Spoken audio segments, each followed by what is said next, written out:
할렐루야. 우리 앞뒤 좌우 옆으로 좀 이렇게 축복하며 오늘 찬양의 문을 열었으면 좋겠습니다. 합력하여 선을 이룰 것입니다. 이렇게 축복할까요? 합력하여 선을 이룰 것입니다. 하나님을 사랑하는 자, 그 뜻대로 부르심을 입은 자들에게는 모든 것이 합력하여 선을 이룬다 했습니다. 제가 가끔 이런 감동이 있을 때가 있는데, 오늘 아침에 잠에서 딱 깼는데 세상을 사랑하지 마 라고 이렇게 꼭 하나님이 말씀하시는 것 같은 좀 감동이 있었거든요. 모든 것이 합력하는 것 같은데 뭔가 마음에 찔림이 있는 것 혹시 없으십니까? 이번 한 주간 예배도 잘 드렸고 다 괜찮은데 뭔가 조금 질림이 있다면 내가 하나님보다 다른 세상을 더 사랑하고 있는 것은 아닌가, 하나님이 그런 우리를 보호하고 계신 것은 아닌가, 우리가 이렇게 우리 자신의 마음을 하나님 앞에 열어놓고 예배하길 원합니다. 이 찬양의 고백 올려드리며 우리 마음을 드리며 나아가십시다.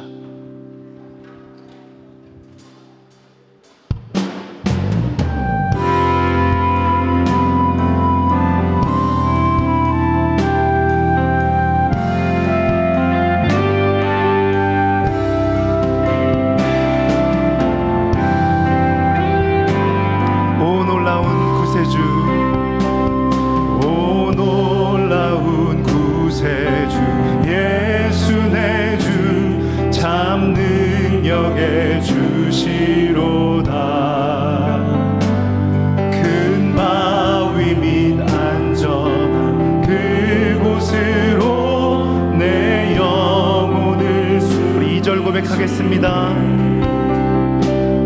오 놀라운 구세주 예수 내 주, 내 모든 짐 벗기시네. 아멘. 죄악에서 날 끌어 올리시며 또 나에게 힘 주시네.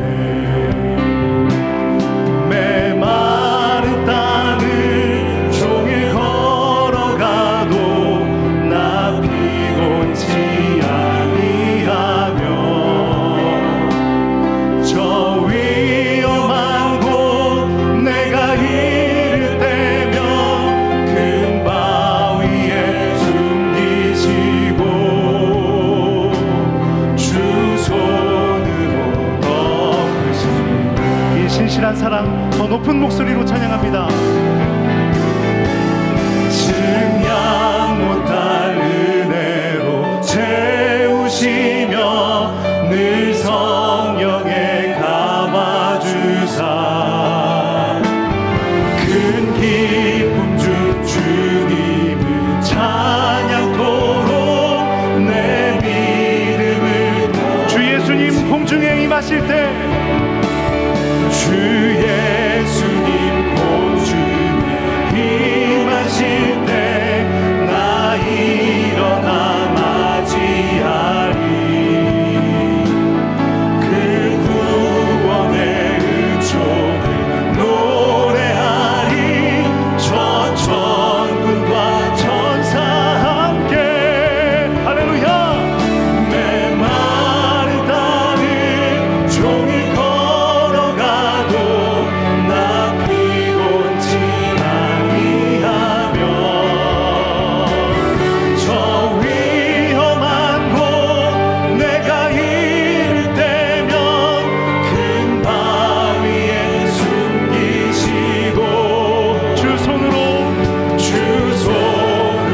종일 다시 한번 그 신실한 사랑 고백합니다. 메마른 땅을 종일 걸어가도 나 피곤치 아니하며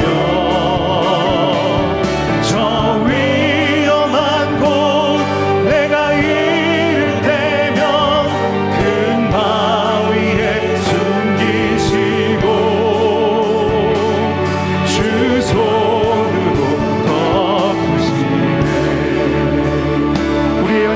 뛰어넘어 섭리 가운데 우리 삶을 하나님의 영광으로 빚으실 주님께 모든 존귀 영광의 박수 올려드립니다. 오 주님, 그 주님의 신실하신 사랑이 우리를 붙듭니다. 그 사랑을 따라 영원히 주님을 찬양하겠습니다. 할렐루야.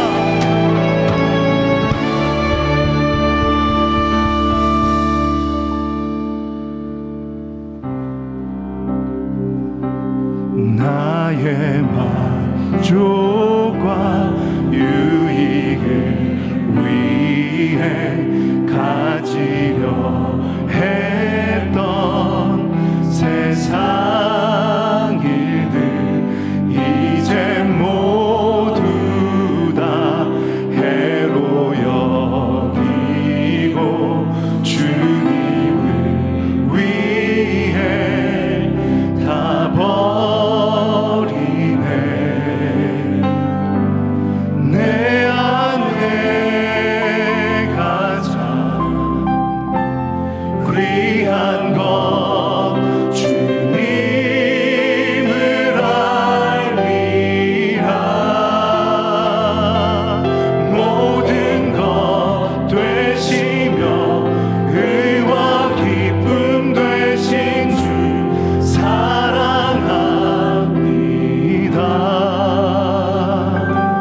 부활의 능력 체험한 이 시간 일어난 일입니다. 주의 고난에 동참하고 주의 죽으신 본을 받아서 그의 생명에 참여하네. 내 안에 가장 귀한 것 주님을 알리라. 모든 것 되시며 의와 기쁨 되신 주 사랑합니다. 부활의 능력, 부활의 능력 체험하며 주의 고난에 동참합니다.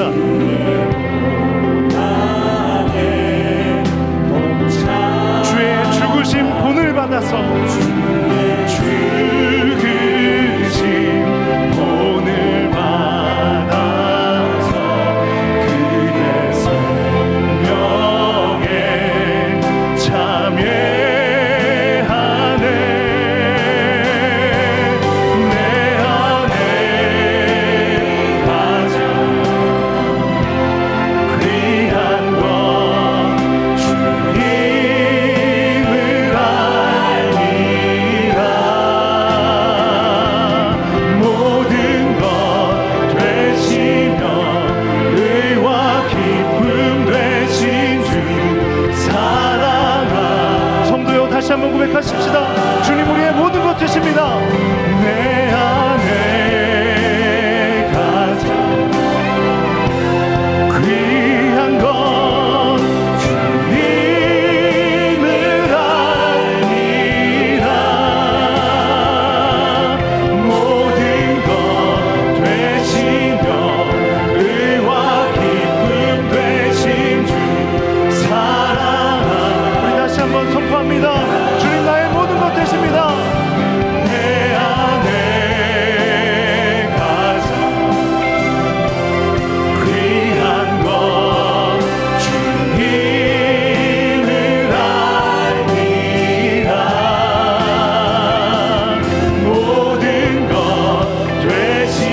모든 것 되십니다. 우리의 의가 되십니다. 모든 것 되시며 의와 모든 것 되십니다. 모든 것 되시며 의와 기쁨 되신 주 사랑합니다.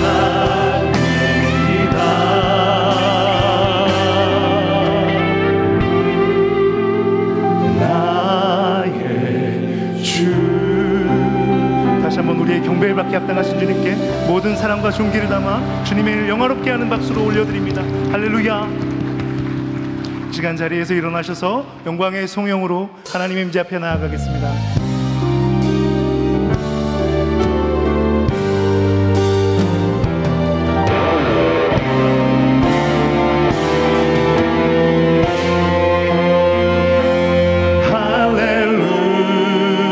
할렐루야.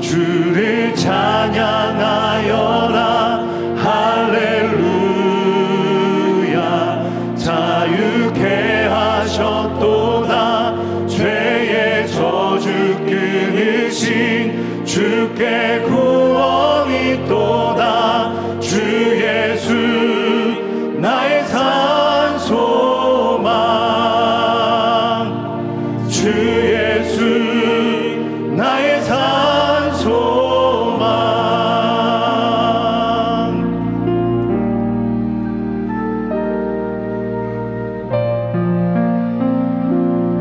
깊은 절망의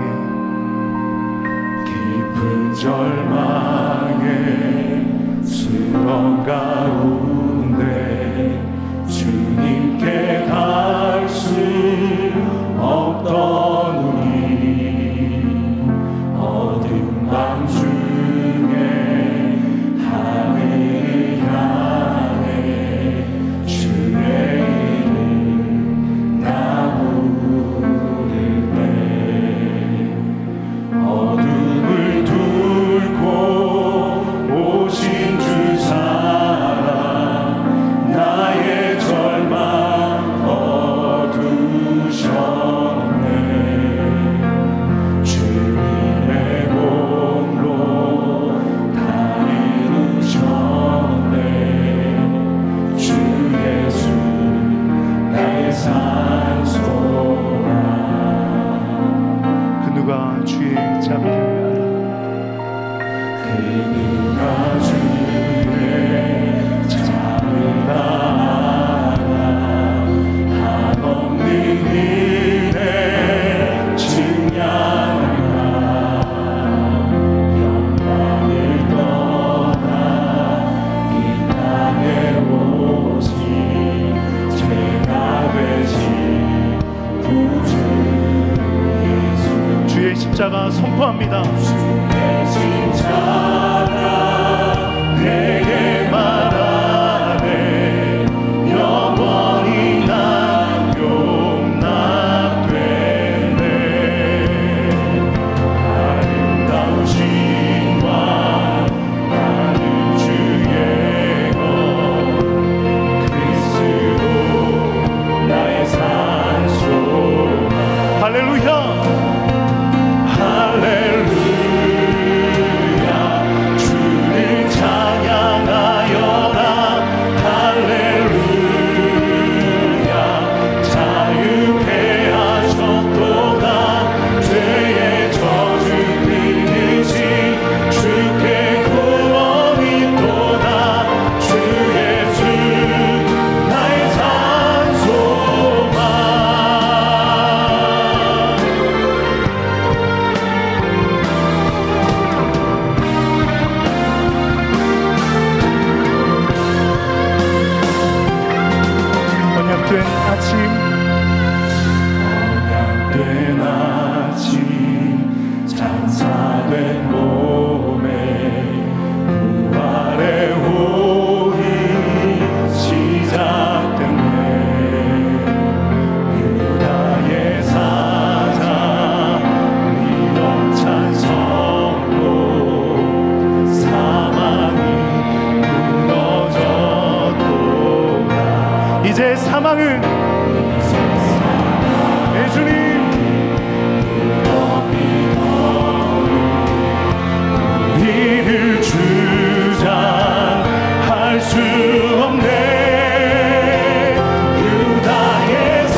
주는 영이시니 예배하는 자가 영과 진리로 예배할지니라.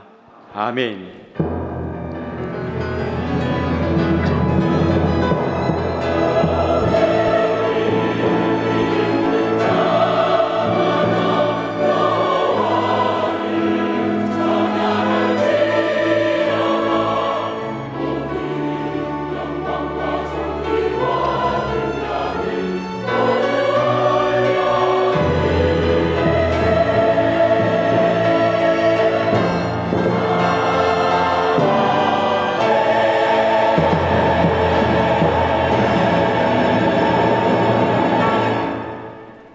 전능하사 천지를 만드신 하나님 아버지를 내가 믿사오며 그 외아들 우리 주 예수 그리스도를 믿사오니 이는 성령으로 잉태하사 동정녀 마리아에게 나시고 본디오 빌라도에게 고난을 받으사 십자가에 못 박혀 죽으시고 장사한 지 사흘 만에 죽은 자 가운데서 다시 살아나시며 하늘에 오르사 전능하신 하나님 우편에 앉아 계시다가 저리로서 산자와 죽은 자를 심판하러 오시리라.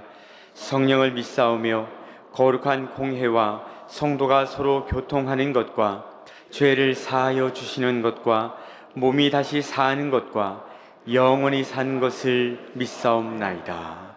아멘. 오라 우리가 여호와께 노래하며 우리의 구원의 반석을 향하여 즐거이 외치자. 우리가 감사함으로 그 앞에 나아가며 시를 지어 즐거이 그를 노래하자. 여호와는 크신 하나님이시요 모든 신들보다 크신 왕이시기 때문이로다. 땅의 깊은 곳이 그의 손 안에 있으며 산들의 높은 곳도 그의 것이로다. 바다도 그의 것이라 그가 만드셨고 육지도 그의 손이 지으셨도다. 오라 우리가 굽혀 경배하며 우리를 지으신 여호와 앞에 무릎을 꿇자. 함께 고백합니다. 그는 우리의 하나님이시요 우리는 그가 기르시는 백성이며 그의 손이 돌보시는 양이기 때문이라. 아멘. 아멘.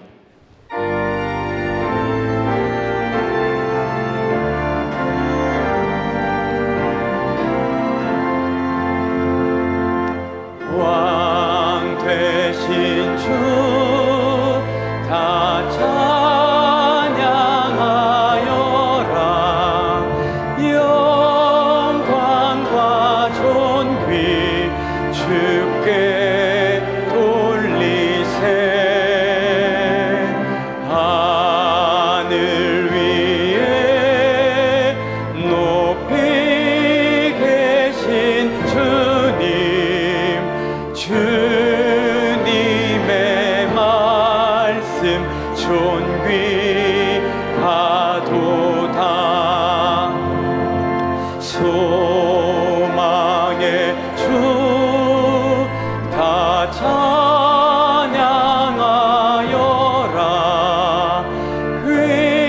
회장을 걷고 보좌 오르사. 우리 위에 증거 되신 주님, 날마다 은혜 부어 주신다. 거룩한 주 다 경배하여라. 선하신 주께 다 찬양하라. 전사들도 다 경배하여라.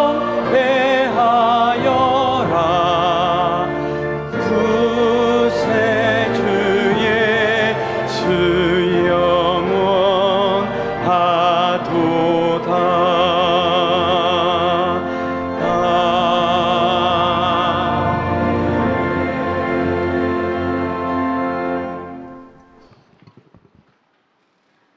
내가 길이요 진리요 생명이신 말씀과 함께 저희들과 함께 하신 아버지 하나님, 은혜와 사랑의 진심으로 감사를 드려옵나이다. 오늘도 말씀 앞으로 예배의 자리로 나오게 하시고 신령과 진정으로 말씀을 사모하며 주님의 은혜를 구하는 귀하고 복된 예배자가 되게 하여 주시옵소서. 천지를 만물을 창조하시고 말씀 앞에 계절을 바라보면서 다시 한번 주님의 높고 위대하심에 감사와 영광을 드리옵나이다. 아버지 하나님, 세상은 변화해도 주님의 말씀과 자연은 때를 따라 이른 비와 늦은 비 은택으로 혹독한 여름도 지나가게 하시고 들판에는 익어가는 곡식들을 볼 때에 주님의 약속의 말씀, 내가 다시 오마 약속하신 주님의 말씀의 때를 기억하게 생각하여 봅니다.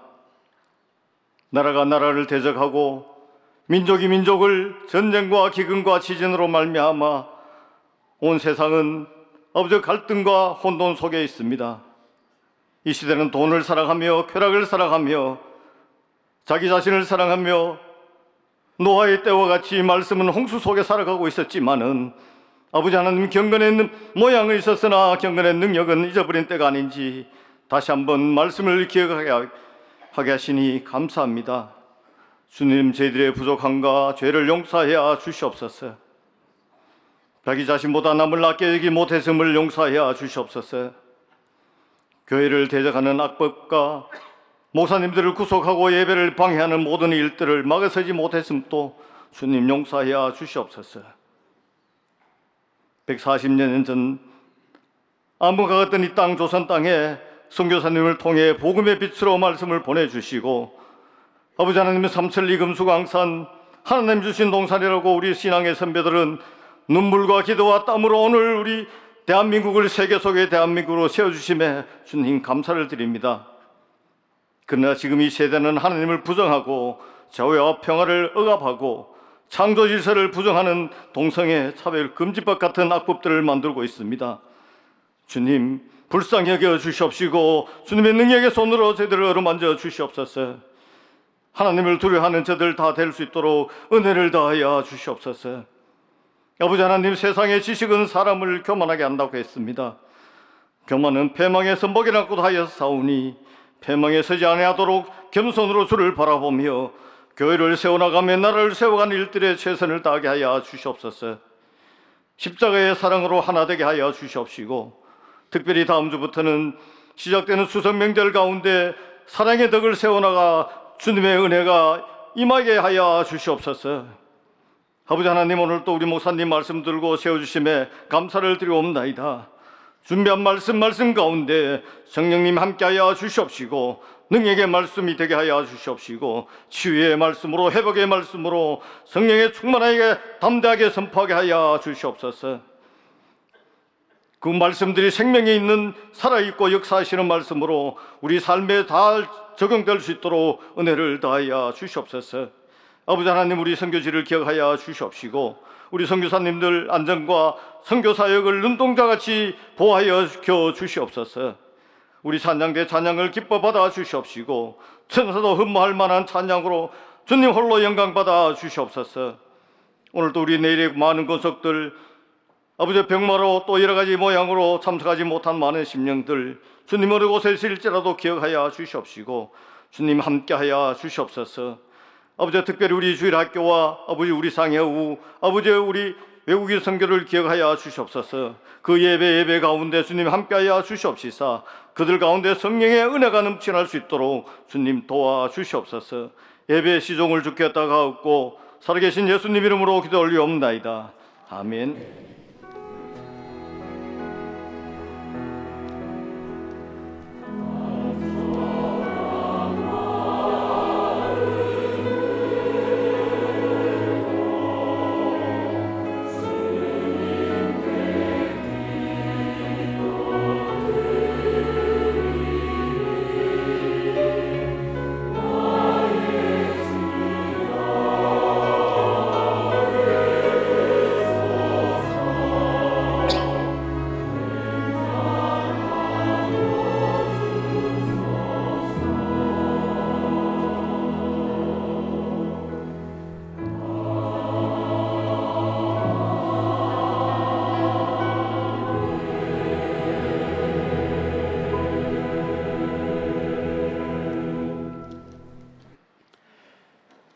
교회 소식 함께 나누겠습니다. 주보를 참고해 주시기 바랍니다.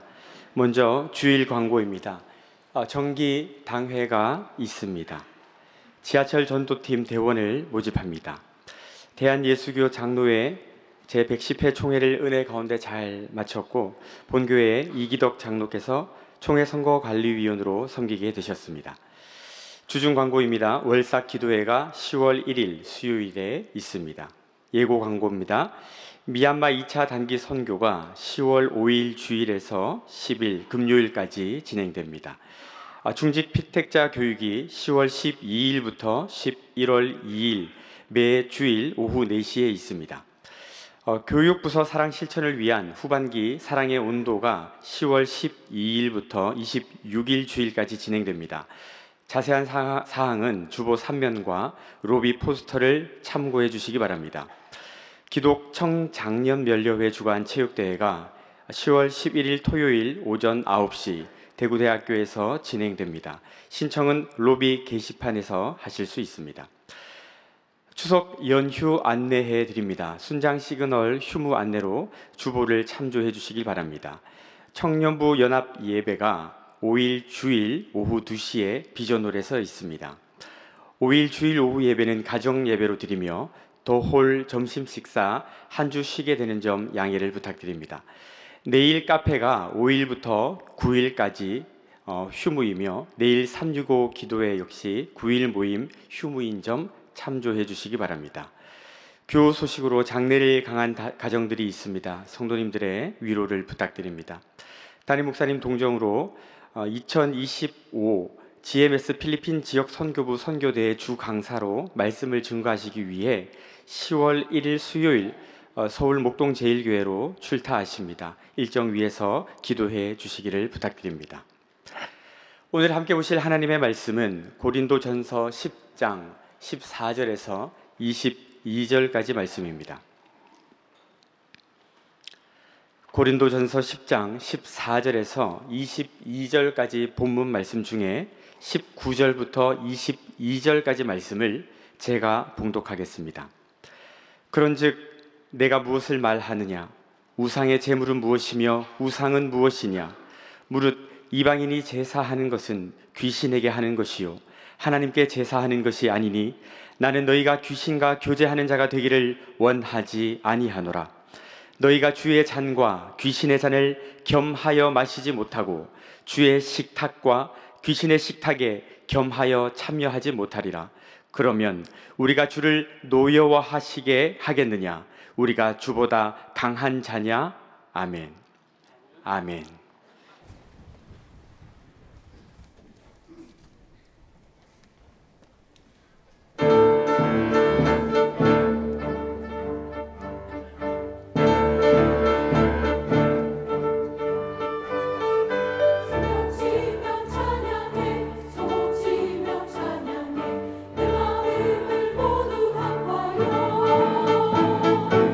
소리를 높여서 주의 영광 돌리세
예, 우리 귀한 찬양 감사합니다.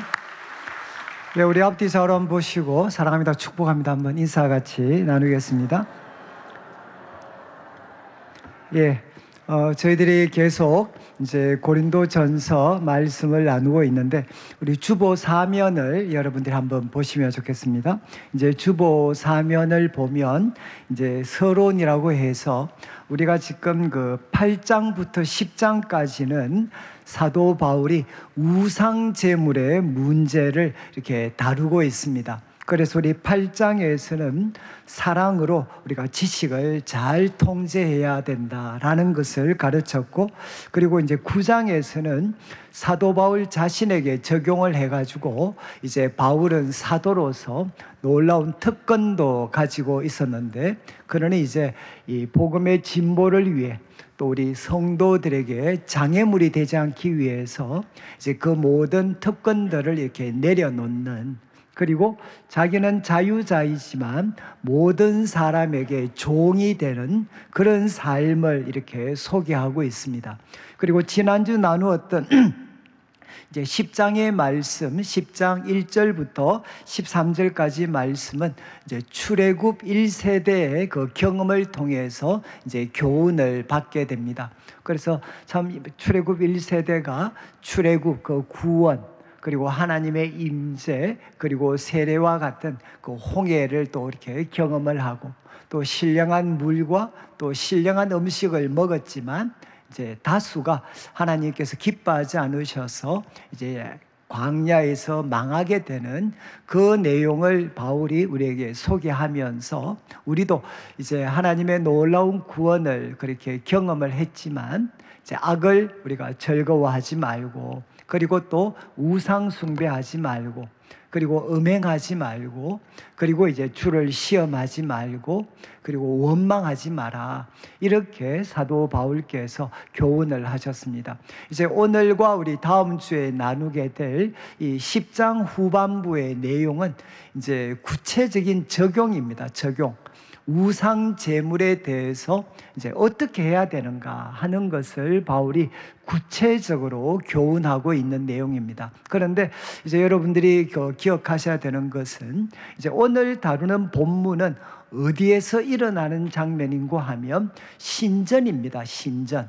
우상을 섬기는 그 신전에서 일어나는 상황들에 대해서 바울이 이야기를 하고 있고, 이제 다음에 다루게 될 23절부터 이제 10장 마지막 절까지는 장소가 어딘고 하면 시장입니다. 시장. 우상 제물을 신전에서도 먹을 수 있었고, 또 시장에서도 이 우상 제물을 먹을 수가 있었습니다. 그래서 각각 우리 성도들이 어떤 태도를 취해야 되는가 하는 것을 바울이 이제 교훈을 하고 있습니다. 자, 그러면 14절 말씀 한번 보시면, 이제 14절에 바울이 이렇게 시작을 합니다. 그러므로 내 사랑하는 자들아, 우상 숭배하는 일을 피해라, 이렇게 교훈을 합니다. 여기에 이제 내 사랑하는 자들아, 아마 여러분들이 이제 고린도전서를 우리가 쭉 살피고 있는데, 우리 1장부터 4장까지는 교회 하나됨에 대해서 바울이 교훈을 했습니다. 그런데 그 교훈을 마무리하는 단락을 시작할 때에도 이제 바울이 이제 사랑하는 자들아라는 이 표현을 사용을 합니다. 그리고 우상 제물에 대한 교훈을 마무리하는 이제 오늘 이 단락에도 내 사랑하는 자들아라는 이 표현으로 이제 시작을 하게 됩니다. 여러분, 바울이 글을 쓰면서 내 사랑하는 자들아, 여러분 지금 바울이 이제 그들에게 주는 교훈이 때로는 정말 듣는 사람들에게는 좀 불편한 내용들도 있을 수 있겠죠. 그렇지만 바울은 밝히고 있습니다. 이 교훈 중심에는 무엇이 있느냐? 사랑이 있다는 겁니다. 사랑. 내 사랑하는 자들아, 내가 너희들을 사랑하기 때문에 이 교훈을 주고 있다, 이렇게 바울은 표현을 합니다. 저는 이제 성경을 대할 때 한 번씩은 참 이런 말씀은 내가 받아들이기가 참 쉽지 않겠다라는 그런 참 말씀들도 많이 있었습니다. 그런데 그 말씀을 제가 이렇게 해결할 수 있었던 방법 중에 하나가 바로 이거였습니다. 하나님께서 이 말씀을 기록하셨을 때 우리를 골탕 먹이시기 위해서 이 말씀을 기록하셨을까? 아니면 우리를 사랑하셨기 때문에 이 말씀을 주셨을까? 저는 이거를 생각해 보면 내 마음에는 좀 버겁기도 하고 좀 힘도 들지만 이 말씀을 주신 그 하나님의 마음, 그 하나님의 중심이 되는 마음은 사랑이구나, 사랑해서 주신 말씀이구나 라고 마음에 받아들이게 되면 좀 힘겨웠던 그 말씀들이 오히려 정말 우리들의 삶을 훨훨 날게 만들어주는 그런 귀한 말씀으로 바뀌는 경험들을 제가 참 많이 했습니다. 지금 바울은 이야기했습니다. 내가 이 글을 쓰고 있는데 그 중심에는 사랑이 있다. 그러면서 이제 명령이 뭔고 하면 우상 숭배하는 일을 피해라. 우상 숭배하는 일을 피해라. 이렇게 명령을 합니다. 그런데 시제가 현재 시제입니다. 현재 시제. 그래서 헬라어에서 현재 시제는 뭔고 하면 한 번이 아니라 반복과 계속의 뜻을 가지고 있습니다. 그러니까 지금 이제 우상 숭배하는 일을 한 번 피하는 것이 아니라 계속해서 반복적으로 피해야 된다라고 교훈을 합니다. 그런데 여기 피하라는 것은 조금 이렇게 순하게 번역을 했고 원래 이 단어의 뜻은 뭔가 하면 도망치는 겁니다. 도망치는 것. 우상 숭배로부터 도망쳐라. 바로 우상 숭배로부터 도망치고 그리고 피해라. 이렇게 바울은 교훈을 합니다. 그리고 이제 15절에 또 구체적인 교훈을 하기 전에 또 이렇게 이야기합니다. 나는 지혜 있는 자들에게 말함과 같이 하는데 너희는 내가 이르는 말을 스스로 판단해라. 지금 바울은 고린도 성도들에게 이야기합니다. 내가 앞으로 글을 쓸 텐데 이 글 너희가 스스로 잘 판단해. 잘 판단하는데 근데 나는 이 글을 쓸 때, 이 글을 너희들한테 쓸 때 어떤 사람에게 쓰는 것처럼 쓰느냐, 지혜 있는 자들에게 말하는 것 같이 그렇게 나는 말한다. 이게 무슨 뜻입니까? 혹시 여러분들도 한번 자기 의견을 표현해야 될 때 두 가지 경우를 한번 생각해 보시죠. 별로 배움이 없는 그런 분들에게 내 의견을 이야기할 때 하고 또 많은 것을 배우고 학식이 있는 사람들 앞에서 내 의견을 표현할 때 하고 여러분 똑같을까요? 아니면 좀 차이가 있겠습니까? 아무래도 차이가 좀 있겠죠. 우리가 많은 학식을 가진 사람들에게는 조금 더 정확한 논리와 단어를 사용해서 내 생각들을 그분들에게 표현합니다. 마찬가지로 다윗, 지금 바울도 이 글을 쓸 때 나는 정말 지혜 있는 자들에게 하는 것처럼 글을 쓰겠다는 것. 그 말은 내가 정말 치밀한 논리와 가장 적합한 단어들을 사용을 해서 지금 하나님의 뜻을 너희들에게 가장 적합하게 내가 전달하도록 자기도 최선을 다해서 노력을 하겠다는 거죠. 제가 이 부분을 좀 설명을 드리는 것은 저는 이제 모태신앙으로 자랐기 때문에 좀 죄송한 말씀이지만 신앙은 뭔가 좀 부족한 사람들이 갖는 것처럼 저는 참 생각을 했습니다. 삶의 고난과 어려움이 있고 내 힘으로 해결할 수 없는 이런 문제들을 가진 사람들이 가지는 것이 신앙이 아닌가. 그리고 저는 성경도 오랫동안 어떻게 생각했느냐, 이것은 비논리적인 글이고 뭔가 제대로 학식을 가진 사람들이라면 받아들이기 힘든 그런 내용들이 아닌가라는 생각들을 저는 참 오랫동안 가졌습니다. 그런데 제 스스로가 이제 성경을 공부하면서 성경이 얼마나 치밀한 논리를 가지고 있고 그리고 정말 가장 적합한 단어를 사용해서 야, 이거는 진짜 하나님의 말씀이구나, 사람의 글이 아니라 하나님의 말씀이구나 하는 것을 공부를 하고 살피면 살필수록 그것을 제가 확인할 때가 참 많습니다. 지금 바울은 이야기하는 거죠. 지금 내가 너희들한테 교훈을 하는데 지혜 있는 자들에게 하는 것처럼 하겠다. 그래서 내가 사용하는 단어와 논리를 잘 파악해서 지금 내가 주는 교훈, 이게 가장 바른 교훈인지 아닌지를 스스로 한번 판단해 봐라. 이렇게 바울은 고린도 성도들에게 도전을 합니다. 이제 그 다음에 이제 17절, 16절부터 이제 본격적인 이야기를 하게 되는데, 여러분 16절부터 22절은 이제 이런 순서를 거칩니다. 먼저 지금 16절과 17절은 바울이 무슨 이야기를 하느냐? 지금 이제 주님의 만찬, 우리 초대교회 성도들이 모였을 때 하나님 말씀을 듣는 것과 함께 가장 중요한 일이 뭐였는가 하면 주님의 살과 피를 기억하는 바로 주의 만찬을 가지는 거였습니다. 그래서 16절과 17절에는 야, 우리가 주의 만찬을 가져서 주의 살을 먹고 주의 피를 마실 때 우리에게 어떤 일이 일어나는지 한번 생각해 보자. 먼저 주의 만찬에서 일어나는 이야기를 합니다. 그리고 이제 두 번째는 18절에서 구약시대 제사 제도에 대해서 이야기를 하면서 구약에도 제사장들이 바로 그 제물을 먹었습니다. 근데 이 제물을 먹었던 것이 어떤 의미가 있었는지를 우리한테 설명을 합니다. 그리고 세 번째, 이 두 가지의 근거에서 봐라. 이 두 가지의 근거에서 볼 때 여러분, 어떤 한 신적인 존재를 섬기는 것과 그리고 음식을 먹는 것 사이에는 뭔가 밀접한 관계가 있는 거 아니냐. 거기에 근거해서 이제 바울은 우상 제물을 먹는다는 것이 어떤 의미가, 어떤 파괴적인 결과를 가져올 수 있는지를 우리들에게 소개를 하게 됩니다. 자, 이제 지금 여러분 문제는 뭔가 하면 고린도 성도들 중에 예수님을 믿었습니다. 구원을 얻었습니다. 그런데 이들 중에 소위 지식을 가진 사람들이 나타났습니다. 어떤 지식을 가진 사람들이 나타났느냐? 우상신전에서 지금 제물을 드리는데 그들이 이야기하는 거죠. 야, 우상은 하나님과 비교하면 아무것도 아니야. 그리고 그 우상은 nothing, 아무것도 아니야.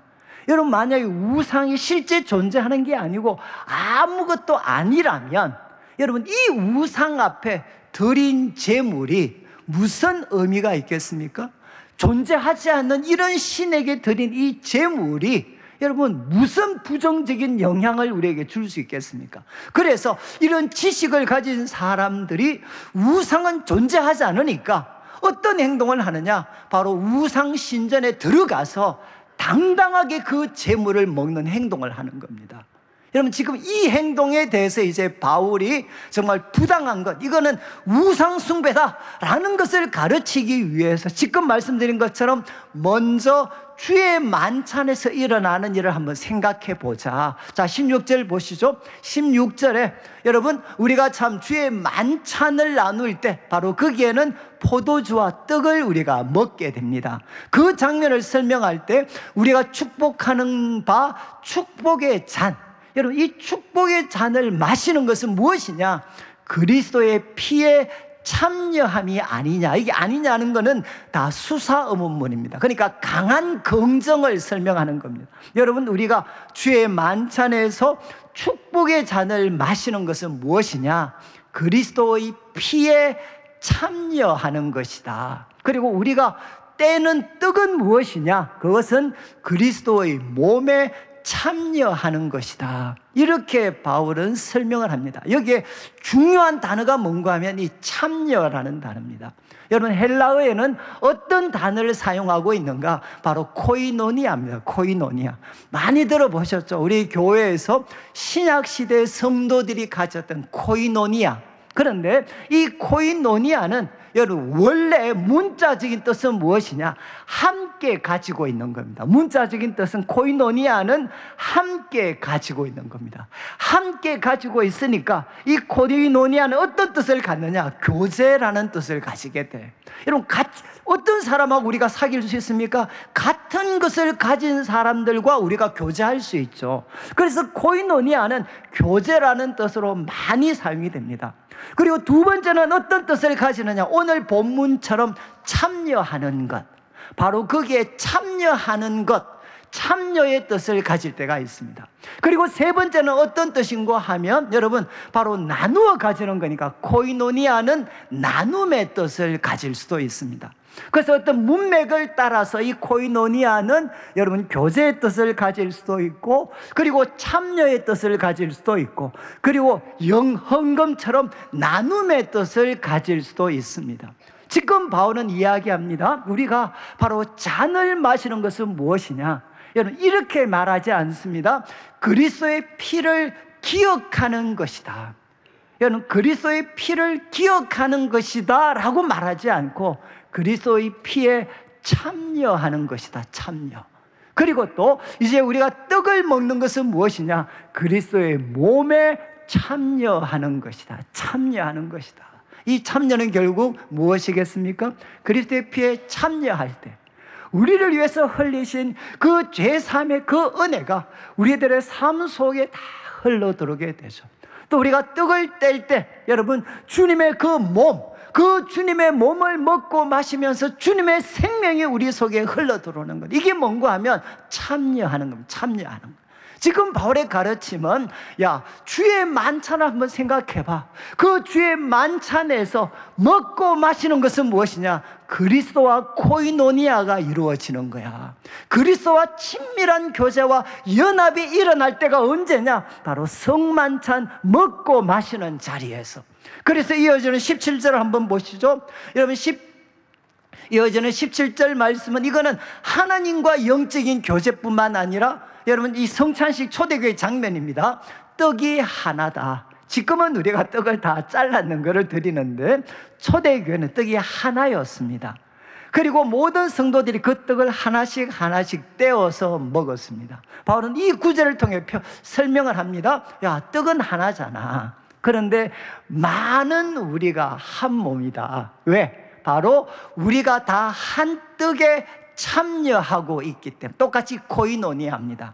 한 떡에 참여하고 있기 때문에 많은 우리는 하나야 하나. 여러분 바로 성만찬, 주의 만찬에서 두 가지 일이 일어난다는 거죠. 그리스도와 코이노니아가 일어나고 그리고 성도들과 코이노니아가 일어나는 가장 놀라운 순간이 무엇이냐? 바로 주의 만찬의 자리라는 겁니다.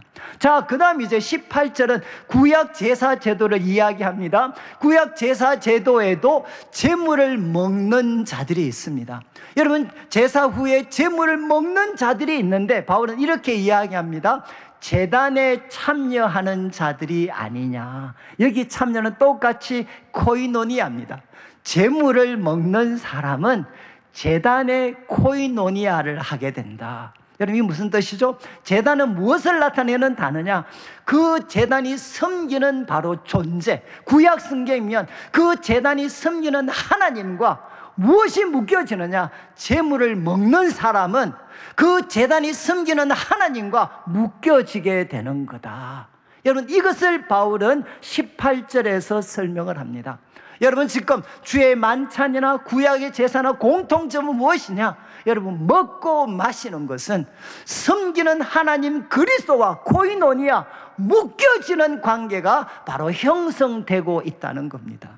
자, 이 일이 바로 실제라면 이제 이어지는 우리 19절 말씀을 한번 보시죠. 19절 말씀에 이제 바울은 이제 본론으로 들어갑니다. 그런즉 내가 무엇을 말하느냐? 잘 보십시오.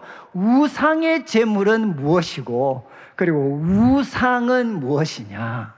여러분 지금 앞에서 고린도 교인들 그 지식 있는 사람들이 이야기했잖아요. 우상은 아무것도 아니야. 우상은 아무것도 아니니까 여러분 우상에게 드려진 제물은 아무것도 아닌 존재에게 드려졌으니까 이거는 아무 상관이 없어. 이거 먹어도 우리들에게는 어떤 영향도 끼치지 못해. 이렇게 고린도 교회 지식인들이 이야기하고 있었는데 바울은 질문을 던집니다. 우상 제물은 무엇이고 우상은 무엇이냐? 바울과 지식 있는 사람들이 공유하는 것은 무엇이냐? 우상은 아무것도 아니다. 이것은 다 공유합니다. 자, 그런데 이어지는 20절 한번 보시죠. 20절에 바울이 이렇게 이야기합니다. 무릇 이방인이 제사하는 것은 귀신에게 하는 것이요 하나님께 제사하는 것이 아니니 나는 너희가 귀신과 교제하는 자가 되기를 원하지 않는다. 여러분, 지금 이 19절과 20절의 차이가 무엇이죠? 질문은 무엇이었습니까? 아니, 우상은 무엇이냐? 우상의 제물은 무엇이냐? 이게 바울의 질문이었는데 바울이 어떻게 답을 하느냐? 무릇 이방인의 제사하는 것은 여러분 우상에게 하는 것이라고 이야기하지 않습니다. 누구에게 하는 거죠? 그 우상 배후에 있는 귀신에게 하는 것이다. 하나님께 제사하는 것이 아니다. 그리고 여러분, 지금 그 우상은 없는 것이지만 그 우상에게 드려진 떡과 그리고 또 음식을 먹는 것은 무엇이냐? 여러분, 그 배후에 있는 귀신과 교제하게 되는 사건이라는 겁니다. 귀신과 교제하는 일이 바로 그 재물을 먹는 곳에서 일어나고 있다는 것입니다. 그래서 바울의 결론은 무엇이죠? 그 일을 단호하게 피해야 된다는 거죠. 여러분, 바울이 지금 우리한테 설명하는 게 바로 이겁니다. 여러분, 우상 신전에서 지금 재물을 먹는 것은 결국 무엇이냐? 여러분, 그리스도와 하나님과 묶여지는 게 아니고 귀신과 묶여지는 시간이다. 귀신과 묶여지는 바로 순간이기 때문에 이 기회를 반드시 피해야 된다, 떠나야 된다라고 바울이 이야기를 합니다. 저는 이제 이런 거죠. 여러분, 아마 여러분들이 이제 그리스 로마 신화 이런 거 읽으면 얼마나 많은 귀신들, 얼마나 많은 소위 신들이 등장합니까? 제우스부터 시작을 해서 뭐 별별 신들이, 비너스, 온갖 신들이 다 등장합니다. 그런데 바울은 그런 신들은 없다는 거죠. nothing, 아무것도 아니야. 그런데 그러면 그에게 드려진 제물이라는 게 의미가 없나? 여러분, 제우스니 비너스니 이것은 없지만 누가 있느냐? 그들 배후에 하나님을 대적하는 악한 존재, 귀신이 있다는 것입니다. 그래서 그 드려진 음식을 먹는 것은 무엇이냐?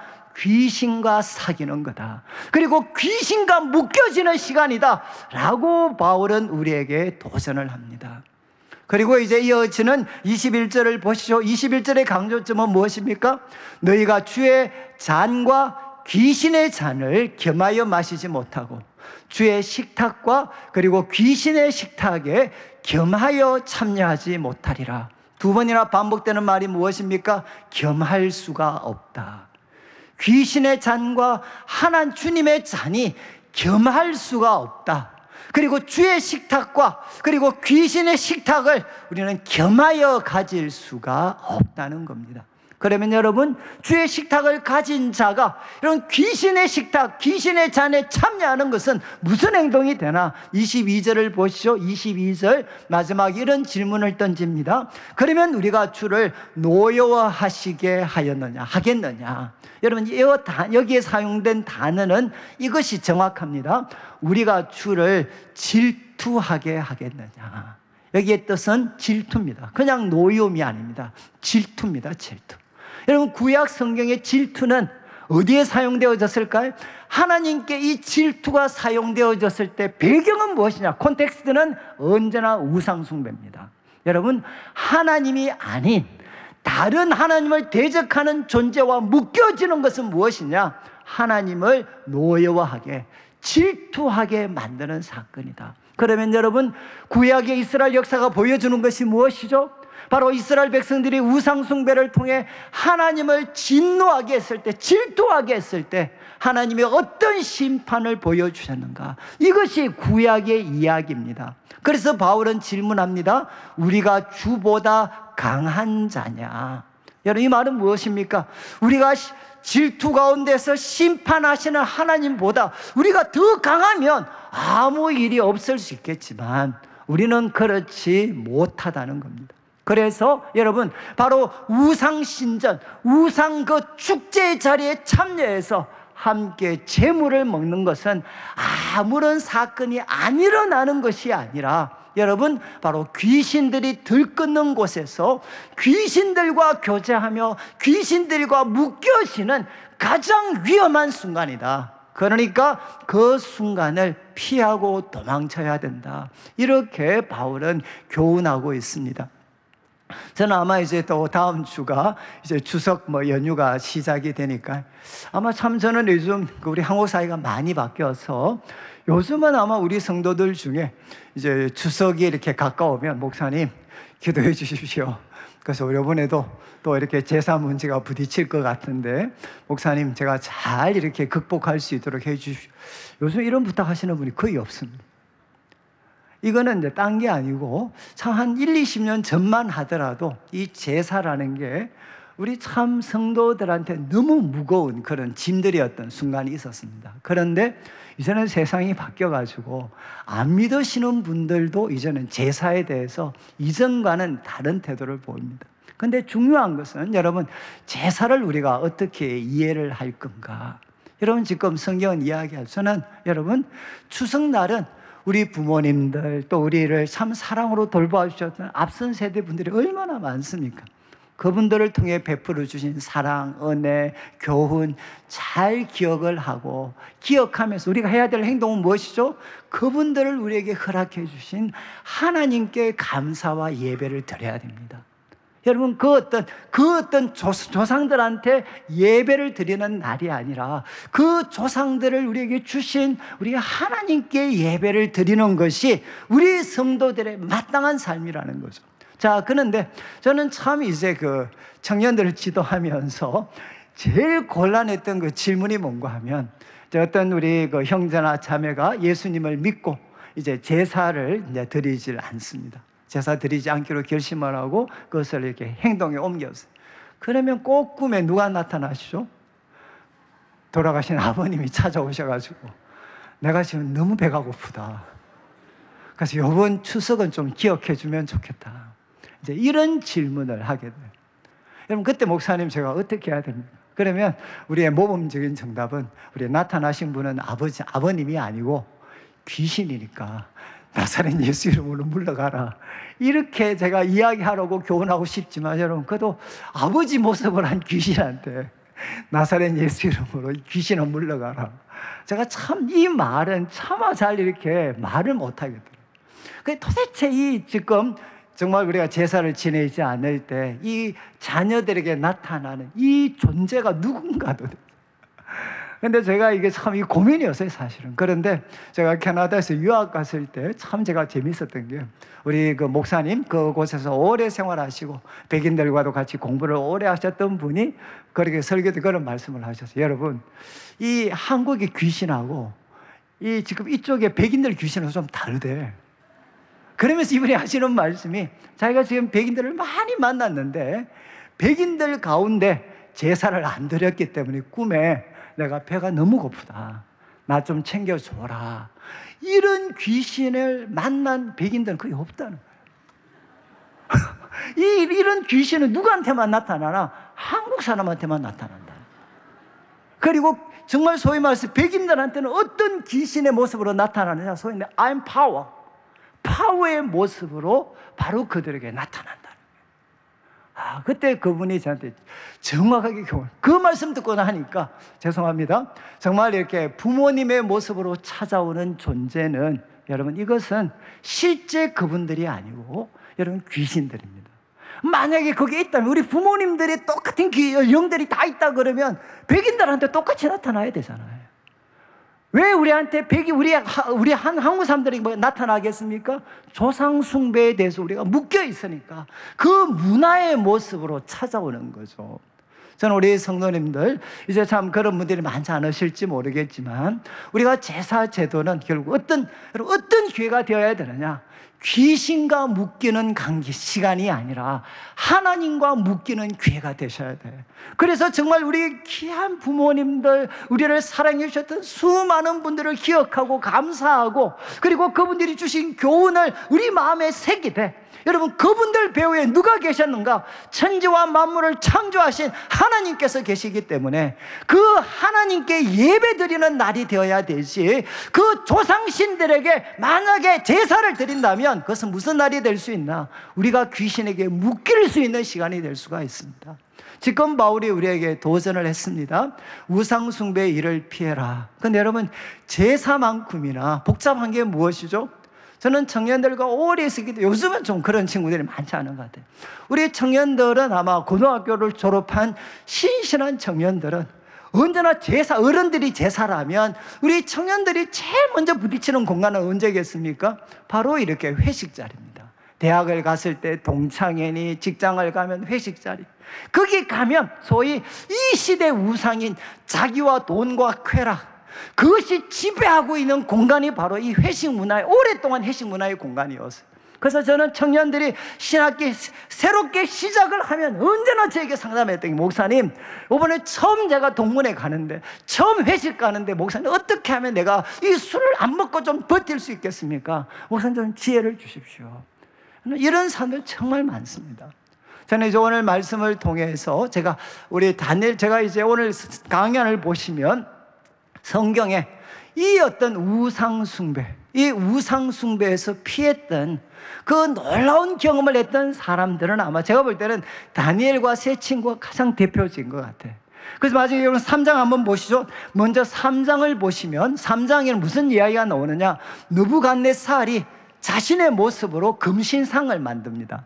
금신상 만들고 거기에 절하지 않으면 풀무불에 다 죽여버리겠다. 이렇게 했을 때 모두가 다 절을 했는데 다니엘의 세 친구가 그 절을 하지 않습니다. 그래서 이제 한번 보시죠. 우리 3장 15절을 한번 보시면 3장 15절에 이런 어떤 거대한 압력 속에서 다니엘 3장 15절을 우리 자막에 한번 좀 주시면 3장 15절 한번 15절에 이런 앞에 내용들 좀 보시면 결국 이런 내용입니다. 지금 너희들이 지금 절을 안 하는데 바로 그 손에서 너희를 건져낼 신이 누가 있겠느냐, 이렇게 이야기합니다. 그때 16절을 한번 보시죠. 16절에 세 친구가 이렇게 대답합니다. 느부갓네살이요, 우리가 이 일에 대해서는 더 이상 대답할 필요 없습니다. 그러면서 17절을 보시죠. 17절 뭐라고 이야기합니까? 우리가 섬기는 하나님이 왕의 손에서 반드시 건져낼 겁니다. 그런데 이어지는 18절을 보시면 아주 유명한 말씀, 18절에 그렇게 하지 아니하셔도 우리는 왕을 섬기지 않습니다. 절하지 않습니다. 이렇게 이야기했어요. 그때 바로 느부갓네살이 이들을 다 지금 풀무불에 던져버립니다. 24절을 한번 좀 보시면 24절에 이렇게 풀무불을 던졌을 때 여러분 보니까 죽어야 돼. 다 없어져야 되는데 보니까 세 사람과 함께 또 한 사람이 같이 있습니다. 3명 던진 건 맞냐? 그러니까 맞다는 거죠. 그래서 25절을 보시죠. 25절 느부갓네살이 뭐라고 이야기하느냐? 저기에 보니까 결박되지 않는 4사람이 불가운데를 다니고 있는데 상하지도 않고 넷째 모양은 바로 신들의 아들 같다, 이렇게 이야기했어요. 그리고 이어지는 말씀을 보시면 우리 26절을 보시면은 이제 이렇게 이야기하죠. 거기 가서 이제 세 친구를 부르면서 바로 거기에서 이 세 친구가 바로 구원을 받게 됩니다. 여러분, 바로 이 세 친구가 우상숭배, 정말 어떤 피할 수 없는 순간에서는 그가 단호하게 대처했을 때 여러분, 불 가운데 던져져서 하나님께서 그 불 가운데 하나님의 임재를 나타내셔서 이들에게 구원의 길을 허락해 주셨어요. 여러분, 또 한 가지 제가 오늘 말씀드리려고 하는 게 다니엘서 1장인데 1장 8절을 한번 보시죠. 다니엘서 1장 8절 우리 말씀은 다 아시는 것처럼 다니엘과 세 친구는 바벨론의 노예로 팔려갔습니다. 전쟁 포로로 끌려갔습니다. 근데 애들이 똑똑했으니까 이제 3년 동안 공부를 시켰어요. 공부를 시키면서 이제 왕이 먹을 것 마실 것까지 다 지정해 줬습니다. 근데 이게 다 우상 숭배와 연관이 있었으니까 이제 다니엘이 8절 뜻을 정합니다. 그리고 자기를 더럽히지 않겠다 이렇게 결심을 하고 누구한테 부탁합니까? 환관장에게 부탁을 합니다. 환관장. 자, 이제 이어지는 9절 말씀을 한번 보시죠. 환관장에게 부탁을 했는데 성경을 보면 하나님이 다니엘로 하여금 환관장의 은혜와 긍휼을 얻게 하셨다. 여러분, 이 다음에 그러면 이어지는 이 10절 말씀은 하나님의 은혜와 긍휼을 얻게 하셨으니까 어떤 결과가 나와야 되죠? 다윗의 요청, 다니엘의 요청을 받아들였다, 이렇게 나와야 되지 않나요? 그런데 10절 말씀을 한번 보십시오. 환관장이 다니엘에게 이야기합니다. 내가 왕을 두려워하는데 너희 먹을 것 마실 것 왕이 지정해 줬는데 만약에 안 하면 너희 얼굴이 초췌해서 다른 애들보다 못하면, 마지막에 뭐라고 이야기합니까? 내 목이 위태롭다, 내 목이. 여러분, 이 10절 말씀이 지금 허락입니까? 아니면 거절입니까? 10절 말씀을 보시니까 이게 허락인가요? 거절인가요? 여러분 이거는 거절이죠. 아니, 하나님께 은혜와 긍휼을 얻게 하셨다라고 했는데 지금 환관장은 뭐라고 이야기하나?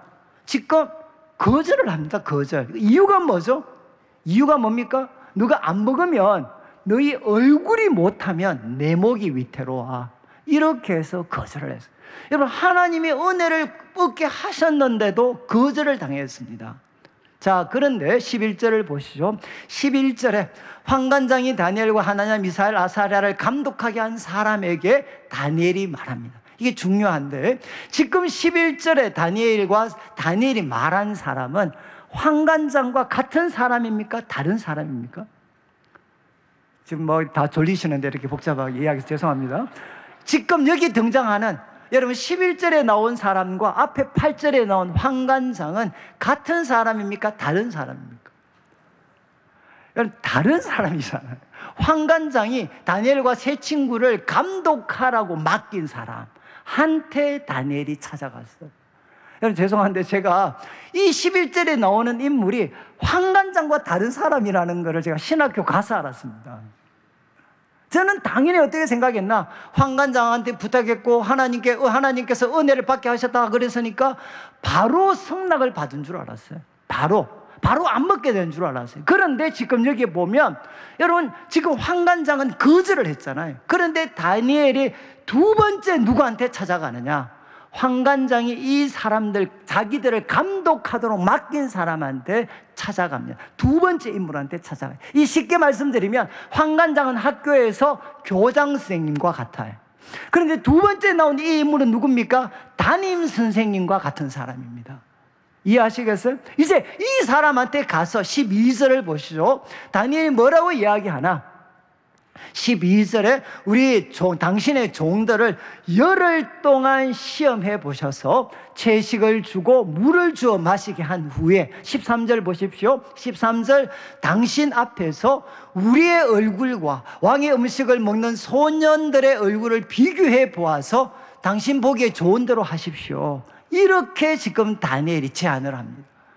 여러분, 그리고 14절을 보시면 이 제안을 바로 이 어떤 소위 담임 선생님과 같은 이 사람이 받아들여요. 억셉트를 합니다. 받아들여서 열흘 동안 시험했을 때 15절을 보시죠. 그들의 얼굴이, 다니엘과 세 친구들의 얼굴이 더 좋게 보였어요. 그리고 이어지는 16절을 보시면 어떻게 됩니까? 그래서 감독하는 사람이 환관장이 아닙니다. 감독하는 사람이 바로 이제는 이 어떤 소위 왕의 지미와 포도주 대신에 물과 채소를 주게 됩니다. 여러분, 이 구절에서 진짜 인상적인 게 뭐겠습니까? 바로 다니엘의 두 번째 제안입니다. 다니엘의 제안. 여러분, 이렇게 이야기했잖아요. 그 한번 열흘 동안만 한번 시험해 보시죠. 열흘 동안만. 여러분, 여기에 신앙적인 언어가 하나도 없어요. 열흘 동안 한번 시험해 보시죠. 우리한테 요즘 소위 채식이 뜬다는데 지금 나한테 고기 대신에 채식, 그리고 포도주 대신에 물 줘서 열흘 동안만 한번 테스트해 봐서 뭐 하느냐? 열흘 후에 얼굴 한번 비교해 보십시오. 우리 얼굴하고, 그죠? 고기 먹은 왕의 짐이야 포도주 먹은 애들 얼굴하고 우리 얼굴하고 한번 비교해 봐서 당신이 볼 때 더 좋은 대로 하십시오. 이렇게 제안을 했어요. 여러분, 도대체 이 힌트를 어디서 얻었을까요? 이 제안을 어떻게 다니엘 할 수 있었겠습니까? 여러분, 이 얼굴이라는 단어가 어디서 나왔죠? 앞에서? 어디서 나왔습니까? 바로 환관장이 거절할 때 사용했던 단어입니다. 환관장이 뭐라고 이야기했나? 야, 네 얼굴이 못하면 우리 목이 위태로워. 여러분, 다니엘은 거절당했지만 이 거절 속에서 무엇을 발견했나? 안 먹어도 될 수 있는 힌트를 발견하게 돼. 그게 뭡니까? 내가 채소를 먹고 물을 먹더라도 내 얼굴만 괜찮으면 여러분, 안 먹어도 된다는 거예요. 안 먹을 수가 있다는 거죠. 그래서 이 다니엘과 세 친구는 이 실패를 통해서 받았던 힌트를 사용해 가지고 지금 이 소위 말해서 감독하는 사람과 딜을 하는 거죠. 열흘 동안만 테스트해서 얼굴 한번 비교해 보십시오. 얼굴 한번 비교해 보십시오. 그리고 여러분, 그러니까 기꺼이 받아들이죠.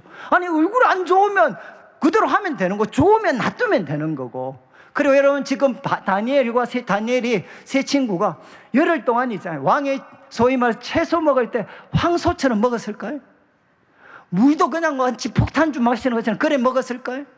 그리고 몇 끼 먹고 나서 거울 쳐다보면서 야 거울아 내 얼굴이 어떠니? 막 이렇게 거울 보면서 막 이야기했을까요? 그게 아니죠. 여러분 여기에 바로 다니엘의 믿음이 적용되는 겁니다. 다니엘은 하나님을 믿었습니다. 어떻게 믿었죠? 내가 하나님 앞에 거룩하게 살기 위해서 찾아낸 최선의 길, 그 길을 내가 가니까 이제 하나님이 반드시 도와주실 거다 라는 믿음을 다니엘이 가졌습니다. 그래서 마침내 자신을 이 우상 숭배에서부터 지키게 됐어요. 그 다음 결과를 한번 보시죠. 저는 이게 우리 교회 성도들, 우리 청년들, 다음 세대를 향한 가지는 꿈입니다. 하나님, 우리 청년들과 다음 세대, 우리 성도들이 이 세상 속에서 우상 숭배에 빨려들지 않고 하나님 앞에 자신을 거룩하게 지킬 수 있는 다니엘과 세 친구 같은 사람이 될 때, 여러분 16절을 보시죠. 18절 그 다음 구절 우리 17절부터 한번 보십시오. 17절 하나님이 처음이죠. 하나님이 등장합니다. 주어로 이 네 소년에게 학문을 주십니다. 모든 서적을 깨닫게 하십니다. 그리고 지혜를 주셨어요. 저는 성경에서 좀 죄송한데 공부와 관련된 최선의 저는 단어라고 생각을 해요. 여러분 공부 잘하는 게 뭡니까? 바로 하나님이 학문을 주시고 모든 서적을 깨닫게 하시고 지혜를 주시는 거, 이게 공부 잘하는 거잖아요.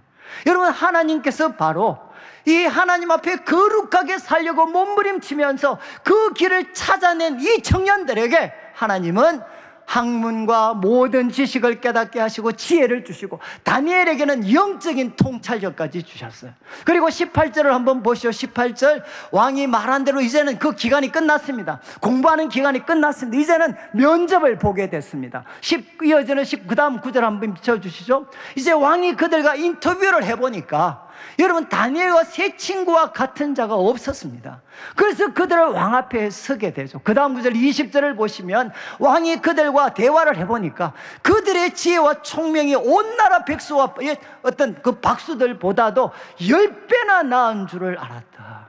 저는 제가 우리 청년들 중에 저한테 이제 면접 때문에 제가 한 번씩 기도를 부탁하면 꼭 이 구절을 알려줘요. 이 구절을. 여러분 소위 말해서 면접할 때 지금 이 느부갓네살이 면접해보니까 이 다니엘과 세 친구는 그 바벨론의 똑똑한 사람들보다도 10배가 더 탁월했다라고 기록을 하고 있습니다. 그리고 마지막 21절 보시죠. 이 다니엘이 고레스 원년까지 있었다. 여러분 이때부터 고레스 원년까지 몇 년 차인 줄 아셔요? 70년입니다. 70년. 앞에 있는 한 3년 빼면 한 7년. 여러분 지금 67년을 70년 세월을 다니엘은 어디에 있었는가? 바벨론 왕궁 한복판에 있었어요. 여러분 지금도 그렇잖아요. 권력의 정점인 이 왕궁, 소위 이곳에는 무엇이 있느냐? 치열한 싸움과, 그래서 한번 바뀌고 나면 정권만 한번 바뀌면 여러분 정말 뭐 집안이 몰락하는 사람들이 얼마나 많습니까? 근데 다니엘은 왕이 바뀌는 정도가 아니라 지금 이 속에는 여러분 제국이 아수르의 바벨론에서 페르시아로 제국이 바뀌어요. 왕이 바뀌는 정도가 아니라 제국이 바뀌는 일이 일어났는데도 다니엘은 믿음으로 그곳에 건재하게 됩니다. 여러분 하나님을 부정하는 이 이방 세상 한복판에서 하나님의 하나님 되심을 나타내 보여주었던 사람들, 세상의 제국 앞에서 다가오는 하나님의 나라를 그들에게 알려주었던 역할을 감당한 사람이 바로 다니엘이었어요. 어떻게 다니엘이 일을 하게 됐습니까? 하나님 앞에 자신을 지키는, 그것을 실행에 옮겼을 때, 그리고 그 길을 찾아내었을 때 하나님께서 역사해 주셨죠.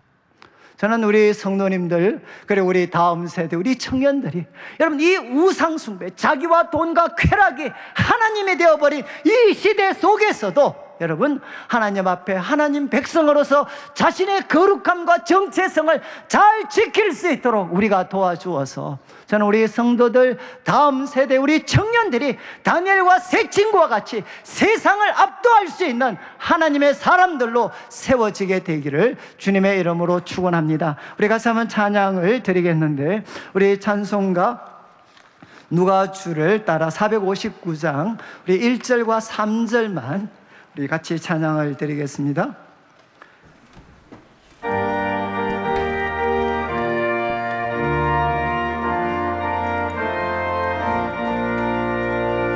누가 주를 따라 섬기려는가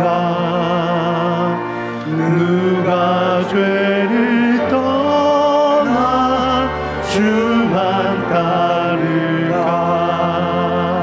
누가 주를 섬겨 남을 구할까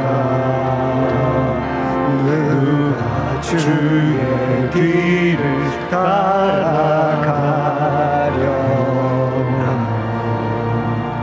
부르심을 받아 주의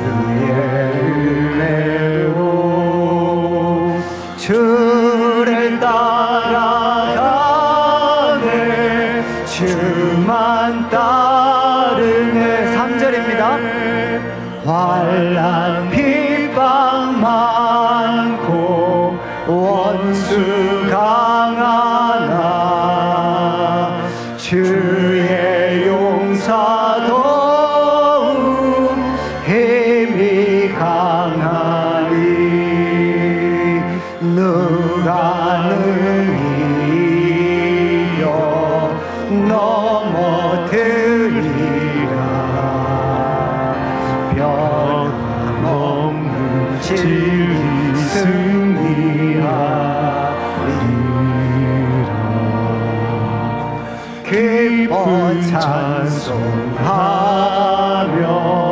주의 은혜로 주를 따라가네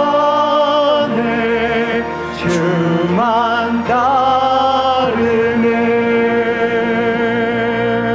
우리 다 같이 일어나셔서 한 번만 같이 기도드리겠습니다. 하나님, 바로 우상 숭배 시대를 우리가 살아가고 있습니다. 사람들이 하나님보다 자기 돈 쾌락을 먼저 첫 자리에 두는 바로 우상 숭배 시대를 살아가는데, 하나님 우리에게 다니엘과 세 친구처럼 우상 숭배를 바로 떠날 수 있도록 또 우리가 도망치고 피할 수 있는 길을 허락하여 주셔서 다니엘과 세 친구에게 주셨던 그 놀라운 은혜와 복을 우리도 함께 누려서 이 어둠의 세상을 압도할 수 있는 하나님의 사람들로 우리를 세워주시고, 또 특별히 추석 명절이 가까워지고 있습니다. 하나님, 하나님과 코이노니아가 있도록 귀신과 코이노니아가 아니라 하나님과 코이노니아가 있는 귀한 추석 명절 되게 하여 주시옵소서. 우리 합심해서 함께 한번 기도드리겠습니다.